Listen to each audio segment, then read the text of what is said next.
पलायन हो चुका है और पलायन को रोका भी नहीं जा सकता है। क्या किया जा सकता है ताकि एटलीस्ट कम से कम इसको यहीं पे रोका तो जा सके? मुझे याद है मैं जब आया था तो गांव के अंदर जाड़ों में एक भी झाड़ी जो थोड़ी मोटी होती है लेंटेना तक, उसकी सारी लकड़ियां काट के लोग जाड़ों में ढेर लगा देते थे। एक पेड़ मुझे याद है, मैं 92 में मेरी शादी हुई थी तो जंगल में पेड़ों का नीलाम हुआ था सूखी लकड़ी का, और मेरे लिए थोड़ी रियायत की गई थी कि चलो भाई तुम इस बार शादी है तुम्हारे यहाँ, तुम इसको जो है ले लो। धीरे धीरे धीरे धीरे पलायन के कारण ऐसी स्थिति हो गई कि लोग गांव से छोड़ के चले गए। ये जंगल जो है हमारा, यहाँ घास काटने के लिए नंबर लगता था। जंगल से जब बाहर निकलते थे तो घास तौली जाती थी कि इतने पौंड ही दिया जाएगा एक फैमिली को, ज्यादा क्यों काट लाए।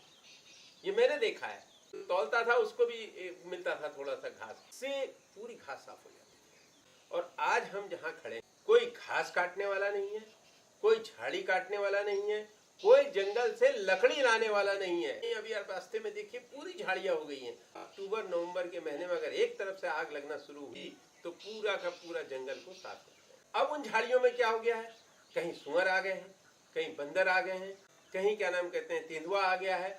तो जो लोग गांव में 8-10 परिवार रह गए हैं उनका जीना इतना मुश्किल हो गया है कि मैं ये कदाचित नहीं कह रहा हूं कि वो झाड़ी में आग नहीं लगा रहे होंगे। उनको कितना समझाते हैं हम लोग कि आग नहीं लगनी चाहिए, लेकिन उनका जो प्रश्न है वो भी है कि हमको बचना भी है इसी गांव में। तो पहले से रुद्री देवी या नंदी देवी जो जंगलों को बचा रही थी घास काट करके, पिरूल ला करके, वो सब लोग तो पर्यावरणविद हुए नहीं।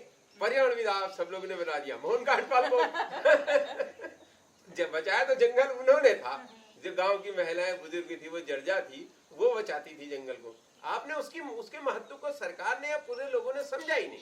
तो आज अब आप नई पीढ़ी कोई नहीं जाने वाली है जंगल में, पूरा का पूरा खत्म हो जाना है। गवर्नमेंट को अगर इसको बचाना है तो एक जंगल का 4-5 लोगों को जो लड़के हैं उनको ठेका देना पड़ेगा कि इस जंगल की जिम्मेदारी आपकी है, यहाँ आग नहीं लगनी चाहिए, आग लगी तो आपको पैसा नहीं मिलेगा। कुछ नई योजनाएं सिस्टम बनाना चाहिए, नहीं तो ये जंगल सारे के सारे चल जाएंगे।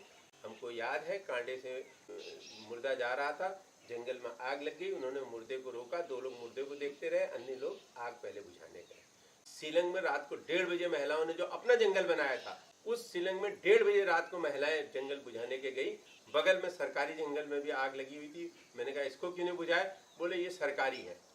तो ये जो आपने गांव से धीरे धीरे जंगल हटा दिया अपनी स्कीम से, अपने लोगों की सोच से, उससे गांव वाले अब हट गए। अब आप कह रहे हो गांव में जागरूक करो, अब तो गई बात। अब गवर्नमेंट को कुछ ठोस पहल करनी पड़ेगी, तब ये उत्तराखंड बचेगा, तब यहाँ के गांव बचेंगे, तब यहाँ का पर्यावरण बचेगा।